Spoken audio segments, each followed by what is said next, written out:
저희가 이명박 전 대통령님을 만나서 좋은 덕담을 들었습니다. 당대표께 희망과 그리고 미래를 준비할 수 있는 그런 좋은 말씀들을 해주셨고요. 특히 청년들에 대한 말씀을 많이 해주셨습니다. 제가 좀 문이 좀 닫히면 좀 할게요. 네. 밖에 문도 좀 닫아주시고.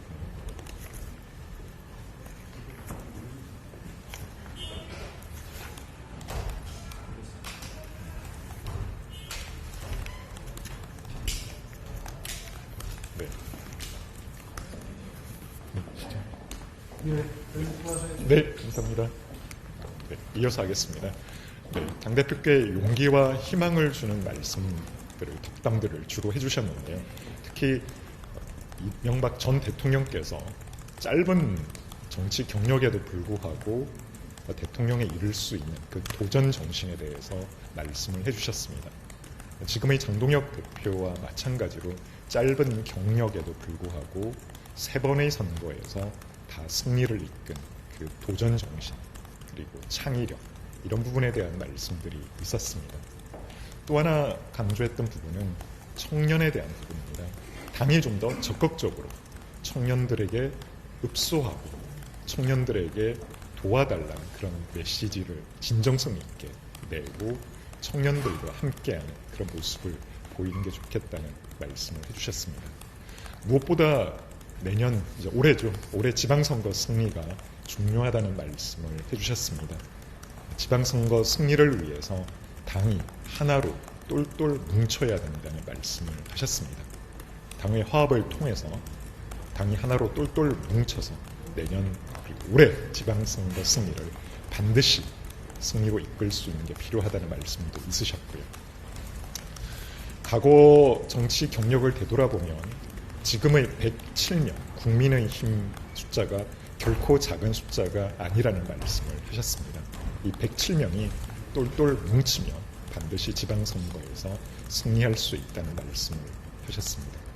특히 더 중요한 것은 이러한 선거 승리를 이끌기 위해서는 당의 하나된 목소리 그리고 통합된 그런 모습을 국민들에게 보여주는 게 중요하다는 말씀과 함께 지금 이재명 정부 그리고 민주당에 쏠려 있는 이 권력이 지방 권력까지 다 장악하는 것은 국가적으로도 도움이 되지 않는 일이라는 말씀을 하셨습니다. 결국 이명박 전 대통령께서 강조하신 부분은 우리 당이 의원들이 하나로 똘똘 뭉쳐서 이번 지방선거에 반드시 승리해야 된다는 말씀 그리고 청년들이 중심이 돼서 국민의힘이 청년들의 지지와 응원을 바탕으로 앞으로 저희가 직면하게 될 그런 고비, 위기를 잘 넘겨달라는 말씀. 이를 바탕으로 올해 지방선거와 그리고 향후 총선에 있어서도 반드시 승리할 수 있는 당이 되달라는 그런 덕담들을 해주셨습니다. 네, 제가 대충 정리한 부분들은 이거였고요. 추가로 더 말씀드릴 부분은 이명박 전 대통령께서 당시에 남들이 생각하지 못했던 청계천 그리고 녹색 성장과 같은 미래를 내다보는 그런 창의력 그리고 도전 정신 이런 부분들에 대한 이야기가 주를 이뤘습니다. 그리고 그런 부분들이 시대를 지나고 많은 시간이 지나서 지금 도움이 되고 있다는 그런 말씀과 함께 현재 당시의 자원개발이 그 이후에 제대로 이어지지 못한 아쉬움의 말씀도 있으셨습니다. 하나 예를 들어서 당시에 포스코가 리튬 광산 개발을 결국 포기하지 않고 지금까지 가지고 있음으로 인해서 상당한 국가적 부의 기반이 될 수 있는 그런 사업을 진행을 해왔다는 점 이런 부분들의 말씀도 있으셨고요. 제가 일일이 개별적인 내용들을 다 소개해 드릴 수는 없겠습니다만은 당이 미래를 보고 창의력과 도전 정신을 바탕으로 적극적으로 나서달라는 그런 말씀들이 주를 이뤘다고 정리할 수 있을 것 같습니다.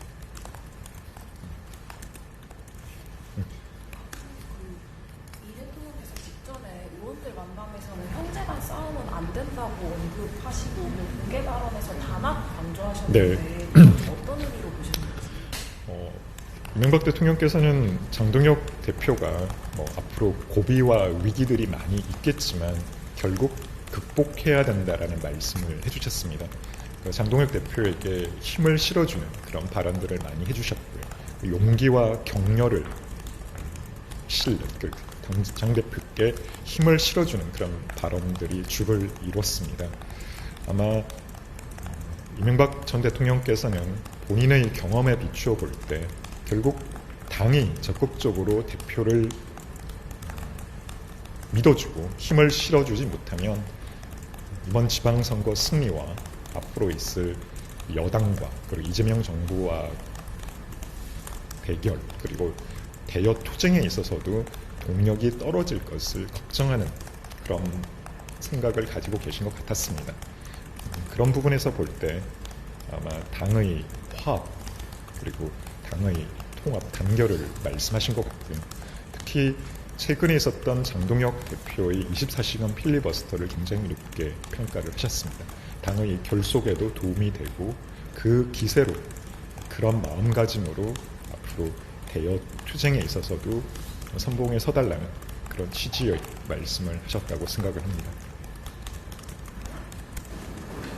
선생님, 앞에 모두 발언에서 이명박 대통령이 국민 보고 정치해야 한다, 미래를 향하는 분수를 언급하셨는데 윤석열 전 대통령과 저랑 포함한 당 쇄신이나 지성 관련 전망 같은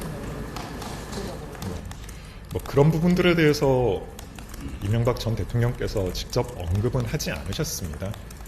오늘 말씀하신 내용은 주로 미래를 향해서 당이 나아가야 된다는 메시지 그리고 당의 통합을 말씀을 하셨고요.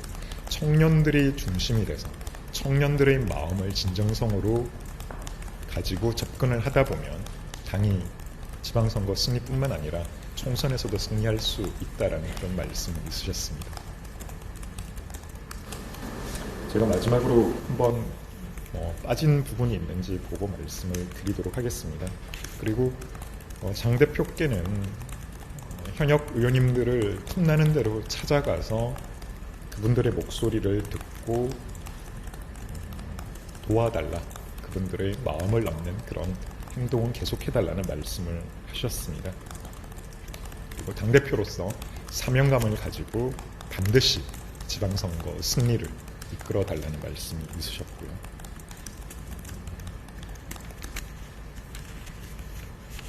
제가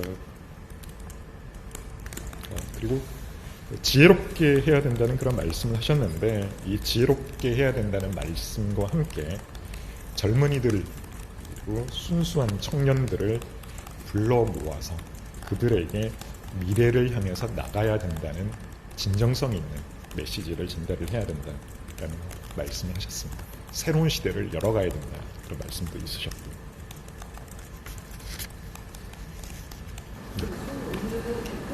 공개 발언에서 결단이 필요한 시기라고 말씀을 하셨는데 어떤 의미인지 그리고 쇄신한 발표는 언제부터 있으신가요? 쇄신안은 저희가 정리되는 대로 만들어지는 대로 발표를 할 생각입니다. 다만 그 발표 시기와 그 형식에 대해서는 저희가 그 효과를 가장 극대화할 수 있는 그 시기와 형식을 고민하고 있고요. 준비되는 대로 말씀드리도록 하겠습니다. 다만 이제 고민되는 부분이 저희가 통일교 민주당 유착 의혹부터 그리고 최근에 김병기 강선우 공천 헌금 의혹까지 민주당발 악재가 쏟아져 나오고 있는 상황에서 저희가 어떤 시점에 어떤 형식으로 당의 쇄신과 미래 비전을 설명드리는 게 가장 효과적일지 그 부분은 고민을 하고 있습니다. 오늘 그동안 어쨌든 장 대표님이 원로들 포함해서 만나서 놀려오셨고 이제 추후에 박근혜 전 대통령이나 유승민 대통령 만난 다른 인물들은 어떻게 만나시는 게 계획되어 있는지. 네. 과거에도 저희 의원님들은 누구를 만나고 언제 만났는지는 저희가 알려드리진 않았고요. 아마 당의 원로분들도 같은 기조하에서 움직이리라고 생각을 합니다. 오늘 이명박 전 대통령을 뵈었으니까 머지않은 시기에 박근혜 전 대통령님도 벨이라고 생각을 하고요. 당의 원로분들도 틈나는 대로 그분들의 시간이 허락하는 대로 찾아뵙고 좋은 말씀을 듣고 당의 운영에 적극적으로 반영해 나갈 생각입니다.